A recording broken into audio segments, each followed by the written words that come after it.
예, 아까 그 동영상이 중간에 끊긴 것 같아요. 제가 이 동영상을 이용한 강의가 처음이라 저도 그 동영상이 끊긴지도 모르고 계속 강의를 했어요. 그래서 아까 아마 민사소송 절차의 종류 부분 설명하다가 끊긴 것 같아요. 거기서부터 계속 강의를 할게요. 민사소송 절차는 이렇게 판결 절차, 강제집행 절차, 가압류 가처분 절차 이런 것들이 있어요. 그래서 우리가 보통 이제 그 가압류 가처분 절차가 판결 절차보다 선행되죠. 그래서 보통 가압류나 가처분을 해두고 그 다음에 소송을 제기해서 판결을 받은 다음에 강제집행 절차로 이렇게 들어가게 돼 있어요. 그래서 보통 이제 먼저 소송의 상대방, 피고가 되겠죠. 대부분 이제 채권자가 원고가 되고 채무자가 피고가 되죠. 그러면 이제 원고가 피고를 상대로 뭐 대여금의 지급을 구한다든지 소유권 이전 등기를 구한다든지 이렇게 이제 어떤 권리를 주장하면서 소송을 제기하게 되잖아요. 그럴 경우 상대방 측에서 자신이 어떤 나중에 강제 집행을 당하지 않으려고 재산을 은닉하거나 또는 처분할 우려가 있기 때문에 먼저 그 피고 채무자의 재산에 대해서 가압류를 해두고 소송을 제기한 다음에 그 다음에 판결이 선고돼서 승소 판결이요. 선고돼서 확정되면 상대방이 임의로 이행하지 않으면 강제 집행을 할 수 있게 되는 거죠. 근데 제가 이제 여러 차례에 걸쳐서 판결이 확정됐다 이런 표현을 쓰는데요. 우리가 그 판결이 확정됐다는 얘기는 판결에 대해서 더 이상 다툴 수 없는 상태가 됐을 때 우리가 판결이 확정됐다 그래요. 1심 판결 같은 경우에는 불복해서 2심 재판을 구할 수 있죠. 그리고 2심 판결 같은 경우에는 불복해서 3심 재판을 구할 수가 있어요. 이제 3심 재판은 대법원이 담당하죠. 자, 이렇게 3심 제도를 우리나라가 취하고 있는데요. 이때 1심 판결이나 2심 판결은 불복해서 다툴 수가 있잖아요. 그래서 1심 판결, 2심 판결 같은 경우는 상소를 할 수 있어요. 불복해서 다투는 걸 우리가 상소한다 이렇게 얘기를 하는데 이 상소에는 일정한 기간이 있어요. 상소 기간. 그래서 상소 기간이 도과하면 불복할 수가 없어요. 그래서 1심 판결이나 2심 판결 같은 경우에는 상소 기간이 도과한 때 그러면 그 판결에 대해서 더 이상 다투지 못하니까 판결이 확정됐다 이렇게 얘기를 하고요. 대법원 같은 경우에는 대법원 판결에 대해서는 더 이상 다툴 수가 없잖아요. 그래서 대법원 판결 같은 경우는 판결이 선고된 때 확정이 돼요. 이렇게 판결이 확정이 되어야 그 판결의 효력이 발생해요. 판결의 효력도 우리가 나중에 자세히 살펴볼 거예요. 그런데 이 판결의 효력의 이제 대표적인 게 바로 집행력이라는 게 있어요. 이게 강제 집행할 수 있는 효력. 그러니까 판결이 확정되어야 집행력에 의해서 강제 집행을 할 수 있게 되는 거죠. 그래서 제가 자꾸 판결이 확정됐다 이런 표현을 쓴 거예요.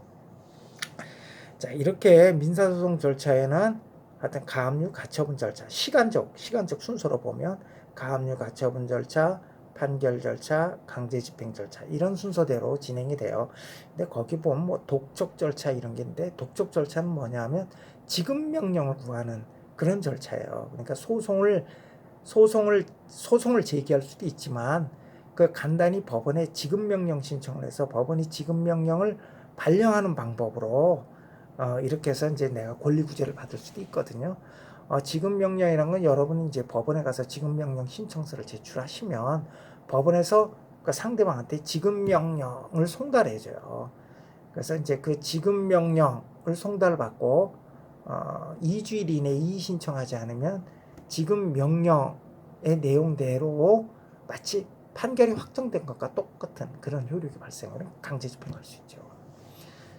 근데 만약에 지급 명령에 대해서 다투게 되면 지급 명령을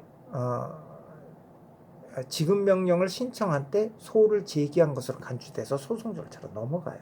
요걸 이제 지급 명령이라고 하는데 이 지급 명령을 구하는 절차가 바로 독촉 절차예요. 요것도 우리가 나중에 간단하지만 또 다시 조금 자세하게 좀 살펴볼 거예요.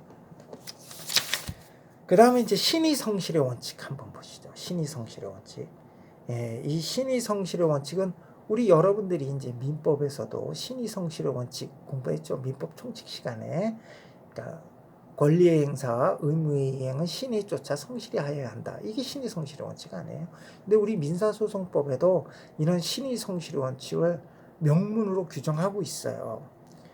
그래서 그 우리 민사소송법 1조 1항에서는요. 우리 그 교재 10조 맨 밑에서 위로 두 번째 줄 한번 볼까요? 민사소송법은 제1조 제1항에서 법원은 소송 절차가 공정하고 신속하며 경제적으로 진행되도록 노력해야 한다 라고 해서 우리 민사소송법의 이념인 공정한 재판, 신속한 재판, 경제적인 재판을 규정을 하고 있고요. 여기서 동조 2항에서 신의 성실의 원칙을 규정하고 있는데요. 당사자와 소송 관계에 있는 신의에 쫓아 성실하게 소송을 수행해야 한다라고 해서 신의 성실에 관한 명문의 규정을 두고 있어요. 그럼 여기 소송 관계는 누구냐? 물론 이제 당사자, 원고 피고가 대표적이겠지만 원고 피고에 한정되지 않아요. 예를 들어 증인 신문, 증인 신문의 대상이 된 증인이라든지, 그 다음에 감정인, 그 다음에 이제 보조 참가인이라고 있어요. 이것도 나중에 우리가 공동 소송, 다수 당사자 소송에서 우리가 살펴볼 텐데, 원고 또는 피고의 승소를 보조하기 위해서 참가한 사람이에요. 그러니까 보조자죠, 보조자. 이런 보조 참가인에 대해서도 이 신의 성실의 원칙이 요구된다. 신의측 적용의 모습을 한번 보면요. 소송 상태의 부당 형성 금지. 그러니까 소송 상태를 부당하게 형성하는 것이 금지된다. 그 다음에 12쪽 한번 보시면 선행행위와 모순되는 소송행위를 하는 것도 금지가 된다. 그 다음에 소송상 권리의 실효. 소송상 권리를 행사할 수 있음에도 장기간에 걸쳐서 행사하지 않은 때에는 그와 같은 소송상 권리는 효력을 상실한다. 그 다음에 소송상 권리의 남용 금지가 있는데요. 소송상 권리를 남용해서는 안 된다. 뭐 이런 것들이 소송상 신의 성실 원칙의 한 내용을 이루고 있어요. 여기는 그렇게 중요한 부분은 아닌데 나중에 한번 그냥 시간 되시면 한번 쭉 읽어보세요. 다음에 이제 민사소송의 기초 한번 보죠. 민사소송의 이제 어떤 기초 개념에 대해서 이제 간단히 살펴보는 거예요. 자, 민사소송의 기초 한번 보면 첫 번째 이제 소송의 종류. 소송의 종류에는 세 가지가 있어요. 이행소송, 확인소송, 형성소송. 이렇게 이제 세 가지가 있죠. 자, 이행소송은 뭐냐면 뭔가를 이행해 달라는 소송이죠. 그러니까 물건의 인도, 뭐 건물의 인도를 구한다든지 또는 어떤 뭐 자동차 매매 계약 같은 경우 뭐 자동차의 인도를 구한다든지 이런 어떤 물건의 인도를 구하는 소송. 그 다음에 금전의 지급을 구하는 소송. 그러니까 뭐 손해배상 청구 소송이라든지 아니면 돈을 빌려주는데 갚지 않는 경우엔 대여금 청구 소송. 이렇게 어떤 물건의 인도라든지 금전의 지급을 구하는 소송, 이런 것들이 이행 소송이에요. 소유권 이전 등기를 구하는 소송, 이것도 이행 소송이에요. 이행 소송 유형이 제일 많겠죠, 그죠? 소송의 종류 중에 이행 소송이 차지하는 비중이 제일 많아요. 그 다음에 이제 확인 소송이 있어요. 확인 소송은 어떤 법률 관계의 존재 또는 부존재의 확인을 구하는 소송이에요. 예를 들어서 채무 부존재 확인 소송. 주로 보험회사가 많이 제기하죠. 그러니까 보험회사가 보험금 청구권자를 대상으로 해서 내가 당신한테 지급할 보험금 채무가 없다. 이런 채무 부존재 확인 소송 많이 제기하고요. 그 다음에 형성소송이 있어요. 형성소송은 여러분들 우리 민법 총칙 시간에 형성권 배우셨죠? 형성권이 뭐죠? 법률관계 발생, 변경, 소멸을 구하는 그런 권리를 우리가 형성권이라고 그러잖아요. 대표적인 게 취소권 있었죠. 그 다음에 계약 해제, 해지권 이런 것들이 형성권이었잖아요. 그럼 형성소송은 뭘까요? 법률관계 발생, 변경, 소멸을 구하는 소송이 바로 형성소송이에요. 그래서 형성소송 이제 대표적인 예로는 우리가 그 상법상 주주총회 결의 취소소송, 주주총회 결의 취소를 구하는 소송 같은 경우에 법원에서 취소 판결이 내려지면 주주총회 결의의 효력이 소멸하겠죠. 그러니까 그 형성소송이네요. 그 다음에 이혼소송도 또 형성소송이에요. 자, 이혼소송을 제기해서 이혼 판결이 내려지면 어떻게 되죠? 배우자로서의 신분관계가 소멸하잖아요. 법률관계가 소멸하는 거죠. 그 다음에 또 인지청구소송 같은 경우에는 법률관계가 새로 형성되죠. 새로 생기죠. 법률관계가 새로이 발생하게 되죠. 인지가 뭔지 아세요? 인지? 인지는 그 혼인의 출생자에 대해서 친부모가 너는 내 자식이다 이렇게 인정하는 행위를 갖다가 우리가 이제 인지라고 해요. 이렇게 인지를 하게 되면 어떻게 되죠? 친자 관계가 발생하죠. 주로 이제 인지는 엄마보다는 아빠 쪽에서 많이 하죠. 그러니까 실무에서는 친모가 인지하는 경우는 별로 없고요. 대부분 다 친부가 인지를 하게 되죠. 그러니까 친부가 혼인의 출생자에 대해서 넌 내 자식이다 이렇게 인정하게 되면 친자 관계가 생겨요. 이걸 인지라고 해요. 그런데 이렇게 친부가 임의로 인지를 해주면 좋은데 이렇게 인지를 해주지 않으면 혼인의 출생자가 친부를 상대로 인지를 해달라는 소송, 인지 청구 소송을 제기할 수가 있는데 이때 인지 판결이 내려지면 친자 관계가 생성이 되죠. 그러니까 형성 소송이 되는 거예요. 그러니까 형성 소송도 그렇게 소송의 그 종류 중에 아주 많은 부분을 차지하지는 않아요. 소송은 거의 대부분 이행 소송이 이제 많은 비중을 차지하죠. 자, 이 소송의 종류는 우리가 간단히 살펴봤고요. 나중에 좀 더 자세히 살펴볼 거예요. 그 다음에 이제 소송 요건 한번 볼까요? 소송 요건. 자, 소송 요건이란, 자, 우리 교재 15쪽 한번 보세요. 소송 요건이란 소송이 적법한 취급을 받기 위해 구비해야 하는 요건이다. 이 소송 요건은 우리 이제 소송법의 특유한 개념이에요. 그러니까 소송 요건을 갖춘 소송에 한해서만 본안에 들어가 판단해요. 본안에 들어가서 판단한다는 게 뭐냐? 그러니까 예를 들어서 원고가 어떤 대여금의 지급을 구하는 소송을 제기했다. 이런 경우 원고의 청구, 대여금 청구가 이유 있는지 없는지를 따지는 거. 이거를 갖다가 우리가 본안 판단이라고 해요. 이렇게 소송 요건을 갖춘 그런 소송 사건에 대해서만 본안 판단을 하고요. 소송 요건을 갖추지 않은 그런 소송 사건에 대해서는 본안 판단을 하지 않고 바로 부적법 각하를 해서 배척을 해버리죠. 이거는 어떤 무의미한 소송을 배제하기 위한 그런 요건이에요. 소송 요건은. 그러니까 이 어떤 법률의 해석 적용으로 해석할 수 없는 그런 사건들, 그런 사건들 같은 경우, 그 다음에 판결이 내려진다고 해서 실효적인 구제가 되지 않는 사건들, 이런 것들은 사전에 미리 배제시키는 거죠. 그래서 정말 이건 소송으로 다뤄야 할 사건에 대해서만 본안에 들어가서 집중적으로 다루자 이거예요. 어떤 소송의 소송제도 효율적인 운영을 위한 그런 요건이죠. 그래서 소송 요건을 갖추지 못한 소송은 바로 부적법 각하를 하고요. 본안에 들어가서 판단하지 않아요. 요걸 우리가 소송 요건이라고 해요. 자, 우리 강의한 16쪽 한번 볼까요? 강의한 16쪽 두 번째 단락 한번 볼게요. 거기에 보면 소송 요건의 존부를 판단하는 시기는 원칙적으로 언제다? 사실심 변론 종결시다. 자, 변론 종결시라는 게 뭐냐면요. 이제 당사자가 소송을 제기하게 되면 소송을 제기한다는 건 이제 원고가 소장을 제출하는 거죠. 그럼 이제 법원에서 소장 심사를 하고 그래서 이제 소장이 적법하다 이렇게 판단되면 피고에게 소장 부분을 송달해줘요. 그 다음에 이제 피고가 이 소장 부분을 송달받고 답변서를 제출하면 법원에서는 이제 첫 변론기일을 잡죠. 그래서 이제 변론기일이 열리면 당사자가 변론기일에 출석해서 뭐 사실을 주장하고 이렇게 다투게 되고요. 그 다음에 그 자신이 주장하는 사실에 대해서 입증하기 위해서 이제 증거를 제출하게 되죠. 이렇게 사실을 주장하고 증거를 제출하는 이런 이제 이른바 공격 방어 방법을 제출하게 되는데 이제 뭐 더 이상 주장할 게 없고 더 이상 제출할 증거가 없으면 변론을 종결해요.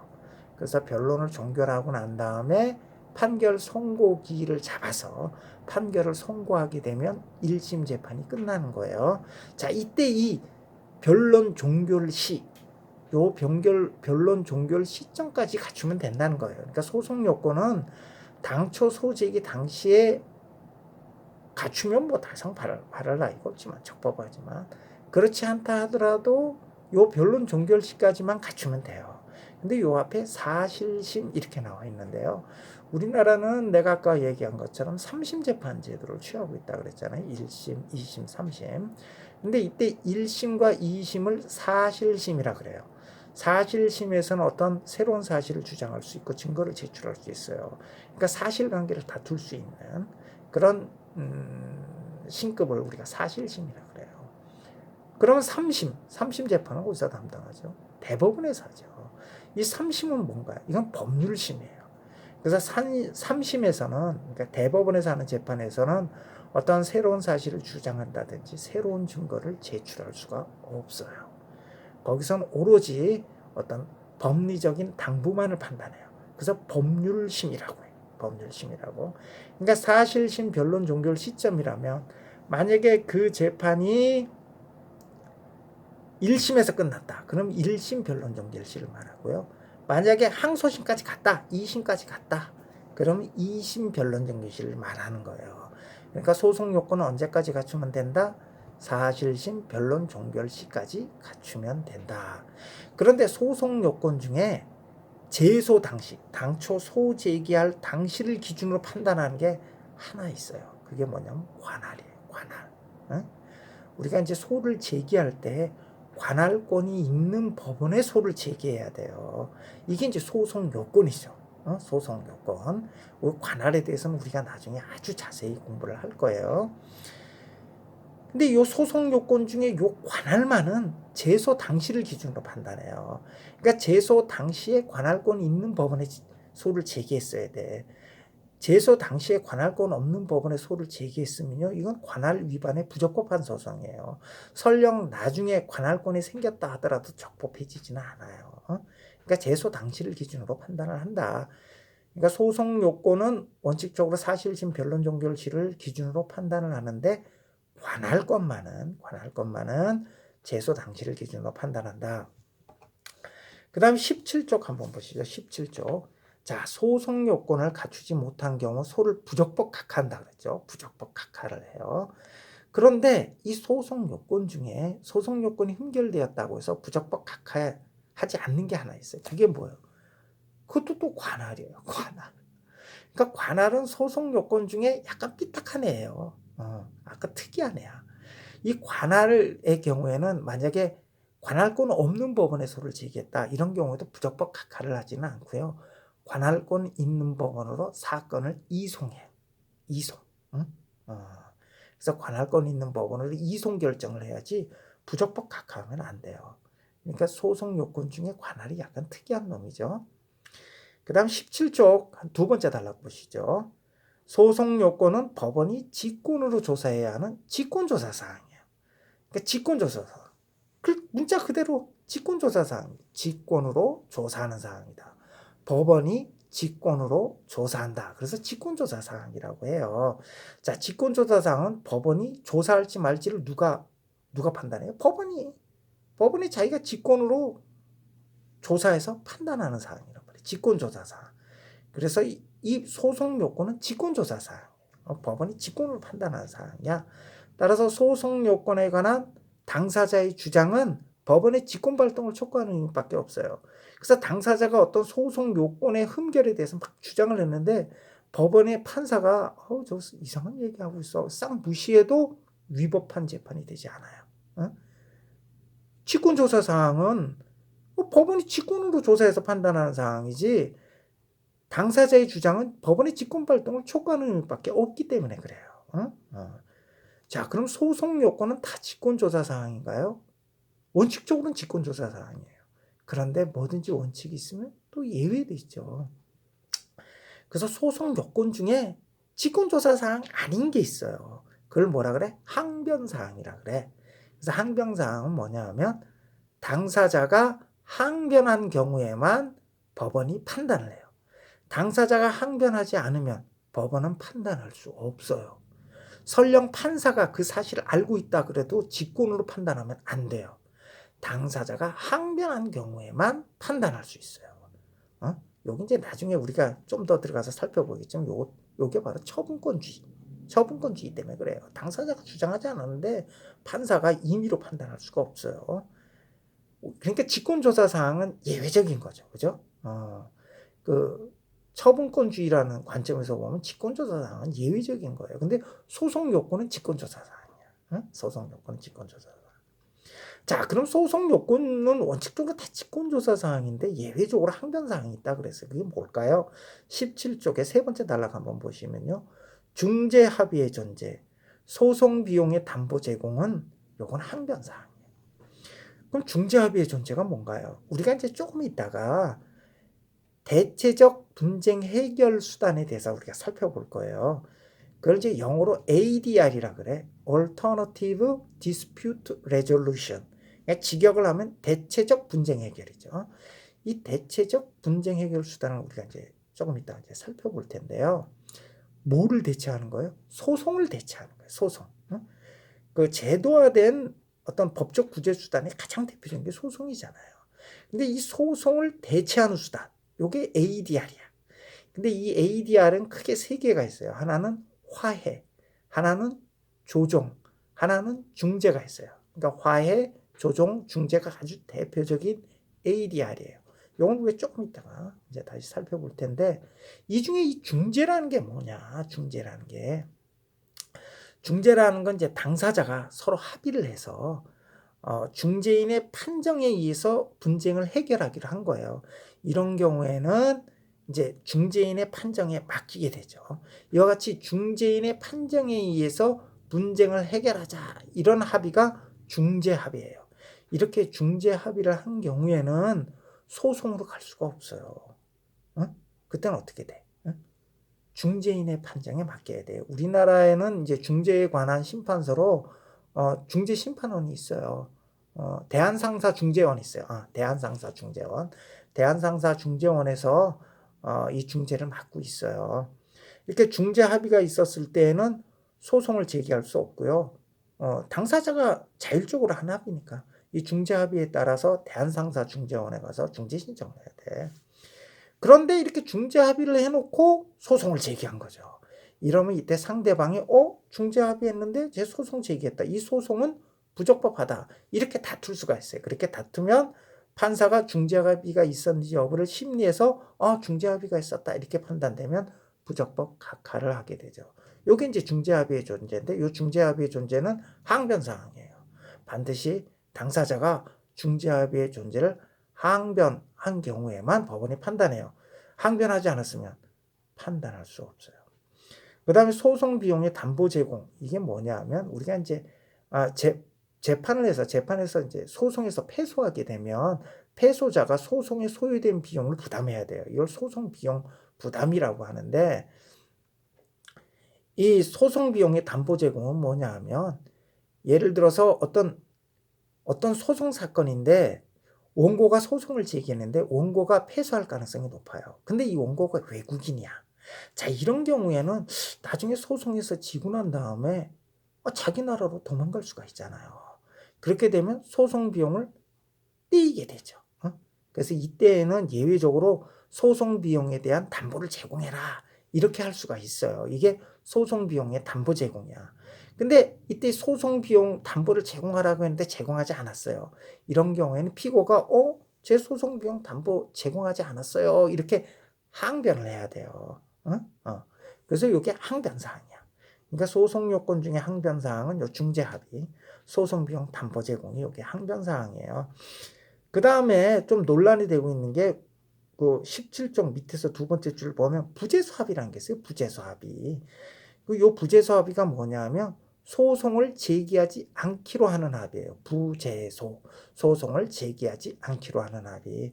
요 부재소 합의에 대해서 통솔은 요걸 항변 사항으로 보는데 판례는 직권조사 사항으로 봐요. 그러니까 통솔하고 판례 입장이 다르죠.